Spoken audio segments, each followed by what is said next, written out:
राम। शंखनाद में आपका स्वागत है। मोदी सरकार कमजोर है।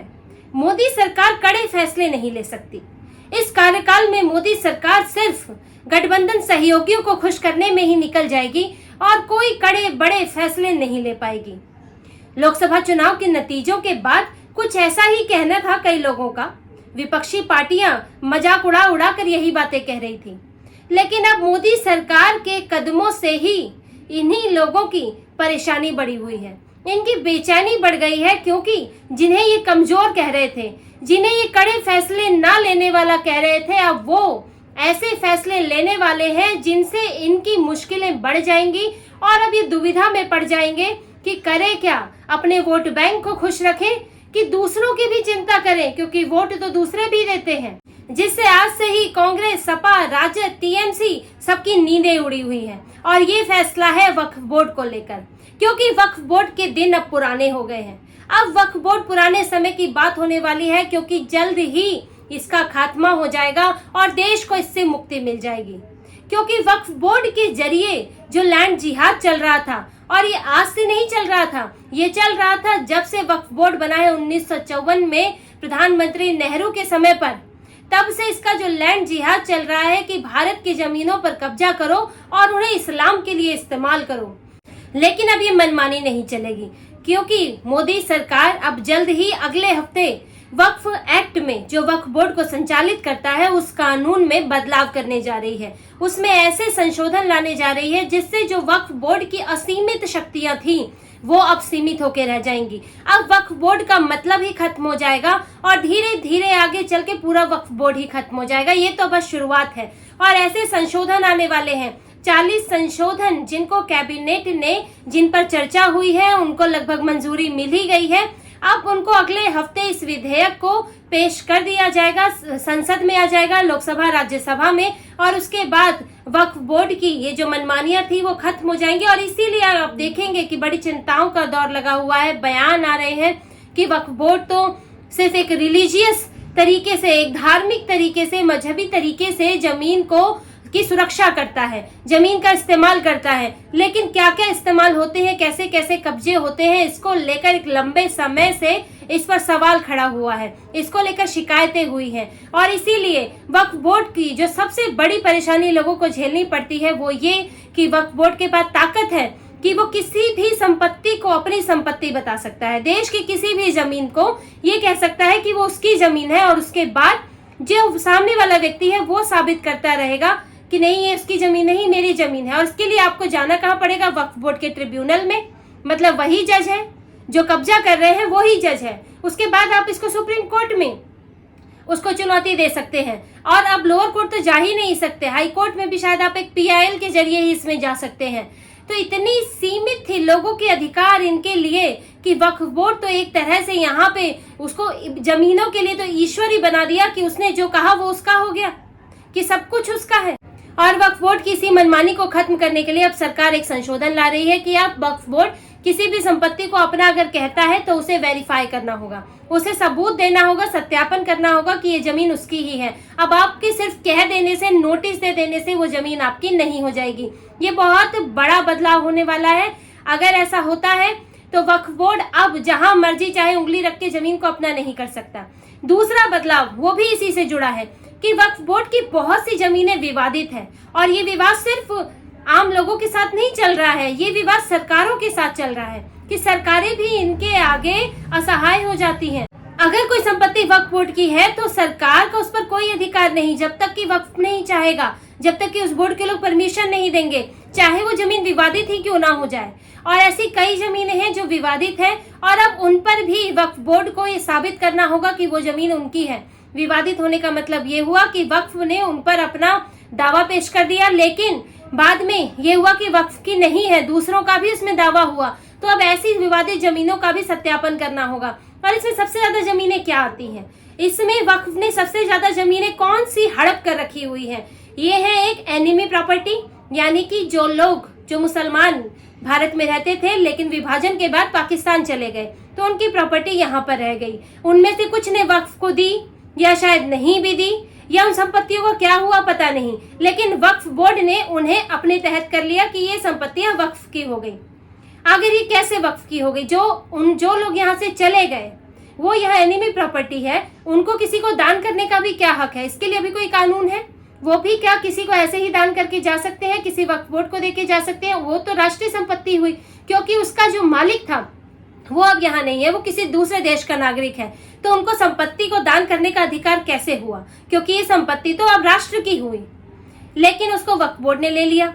अब दूसरी संपत्तियां सुनिए जो उनके पास सबसे ज्यादा है, वो है मुगल काल के बाद जो उस समय के राजघराने होंगे, मुगल राजघराने, जो उसके बाद ब्रिटिशर्स के आने से पहले जो उनके तहत मुसलमानों के जो राजघराने थे उनके तहत जो संपत्ति, महल, जमीनें आती थी, उनको वक्फ बोर्ड ने अपना बना लिया। वो उनके नाम पे करके गए या नहीं गए, लेकिन क्योंकि वक्फ के बाद ही पास ही सशक्ति थी कि वो किसी जमीन को अपना बना सकता है। वो कह सकता है कि ये जमीन जो है फलाना राजघराने की थी, मुस्लिम राजघराना था, हमें देके गए, हमारी हो गई।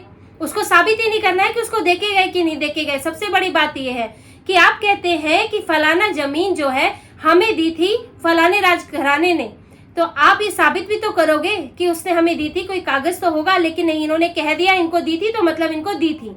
तो इस तरह की मनमानी चल रही थी। लेकिन अब वो जमीनों पर भी सरकार अब इनसे जवाब मांगेगी, इन्हें साबित करना होगा कि वो जमीन इनकी है। और ऐसी कई जमीनें कब्जे में रखी हुई हैं। और इनकी मनमानी का आलम तो ये देखिए कि तमिलनाडु के तिरुचिरापल्ली जिले में जहाँ एक गांव को इन्होंने पूरा अपना कह दिया, वहां का जो राज्य वक्फ बोर्ड है उसने कह दिया कि ये पूरा गांव वक्फ बोर्ड के तहत आता है।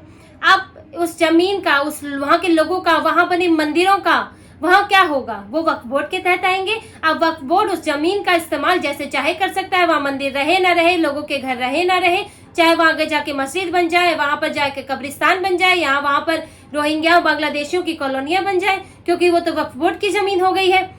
और इसी तरह इन्होंने यूपी में भी कई जमीनों पर कब्जा किया। ये महाराष्ट्र में भी ये मामला सामने आया था। यूपी सरकार के साथ इनका विवाद हुआ, जिसके चलते इनकी सभी संपत्तियों की जांच का आदेश दिया योगी सरकार ने। लेकिन क्योंकि वक्फ बोर्ड को इतना मजबूत बनाया हुआ है कांग्रेस के समय से कि उस पर योगी सरकार भी कहीं ना कहीं, राज्य सरकारें भी कमजोर पड़ जाती है, क्योंकि कानून आपको रोक देता है। मामला कोर्ट में चला जाता है, कानून इनके पक्ष में है तो फैसला इनके पक्ष में आ जाता है। लेकिन अब ऐसा नहीं होगा।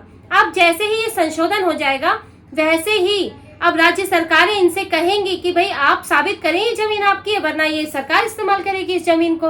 और इसका नुकसान देखिए क्या क्या हो रहा था। एक तो लोगों को अपनी जमीन गंवानी पड़ रही थी, किसी संस्था की जमीन है, कोई खाली पड़ी जमीन है, सरकार से जुड़ी हुई जमीन है, सरकार के काम में आ सकती है, उस जमीन पर ये कब्जा कर ले।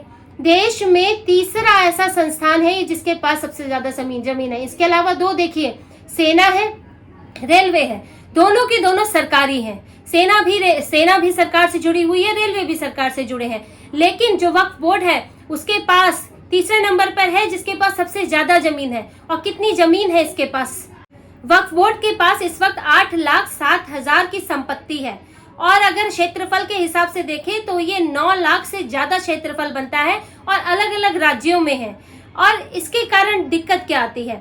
देखिए, ये जो जमीन अपने कब्जे में ले ली, उनके दावा हो गया कि ये जमीन इनकी है। अब वैसे तो ये कहते हैं मस्जिदें बन सकती हैं, यहाँ पर कब्रिस्तान बनेंगे, मदरसे बनते हैं जो धार्मिक कार्यों से इस्तेमाल होते हैं, लेकिन इस जमीन का इस्तेमाल भी बांग्लादेशियों और रोहिंग्याओं को बसाने के लिए हो रहा है। और आम आदमी पार्टी के विधायक अमानतुल्लाह पर तो यही आरोप है कि वक्फ बोर्ड के वो सदस्य थे, उन्होंने दिल्ली वक्फ की जमीन पर किराए पर दिया लोगों को।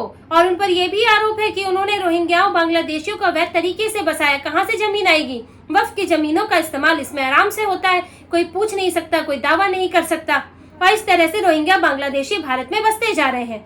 और इसका दूसरा नुकसान एक ये देखिए कि भारत में किसी भी दूसरे धर्म के लोगों के पास ऐसा कोई बोर्ड नहीं है जो उनकी जमीनों को संचालित करे। यानी कि उसको जमीन के लिए ट्रस्ट की जरूरत होती है। ट्रस्ट बनता है, ट्रस्ट मंदिरों को संचालित करता है, ट्रस्ट होता है गुरुद्वारे को संचालित करता है, और वही उसके लिए जमीन खरीदेगा, उस पर मंदिर बनाएगा, गुरुद्वारा बनाएगा। लेकिन इनके लिए क्या है कि इनके पास जमीन ही जमीन है, वक्फ बोर्ड की जमीन है, जहां मर्जी जिस जमीन पर ये लोग मस्जिद बना ले। और उस जमीन पर भले ही वहां मंदिर बना हो, वक्फ ने कह दिया कि उसकी जमीन है, तो फिर वहां पर सिर्फ इस्लाम से जुड़ी हुई चीजें ही बन सकती है, दूसरे धर्म से जुड़ा कुछ नहीं बन सकता। जबकि कहने को ये सेक्युलर कंट्री है। आखिर क्यों? कोई भारत की जमीन है, उस पर किसी विशेष धर्म का अधिकार क्यों होना चाहिए? उस पर किसी विशेष धर्म के व्यक्ति का अधिकार हो सकता है।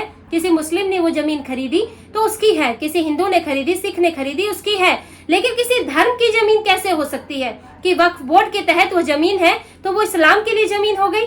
तो ऐसे तो वक्फ बोर्ड जमीनों पर कब्जा करता जाएगा और भारत में लैंड जिहाद बढ़ता जाएगा और एक दिन पूरा भारत वक्फ बोर्ड के तहत होगा और उसमें सारी जमीन इस्लाम के लिए इस्तेमाल होगी। ये पूरी साजिश तो यही है और इसीलिए कांग्रेस के समय पर इसके अधिकार बढ़ाए गए। 1954 में जब जवाहरलाल नेहरू प्रधानमंत्री थे तब वक्फ बोर्ड बनाया गया। उसकी जरूरत क्या थी ये तो वही बेहतर जानते हैं, क्योंकि माइनॉरिटी तो और भी थी, लेकिन सिर्फ मुसलमानों को ही ये सुविधा क्यों दी गई? लेकिन उस वक्त बना दिया गया, लेकिन तब भी उसके पास इतनी शक्तियां नहीं थी। लेकिन उसके बाद 1995 में इसकी शक्तियां बढ़ा दी गई।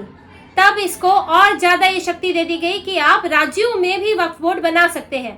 अब 30 राज्यों और केंद्र शासित प्रदेशों में अलग अलग वक्फ बोर्ड है और उसके अलग अपने ही उतने अधिकार है जितने केंद्रीय वक्फ बोर्ड के हैं।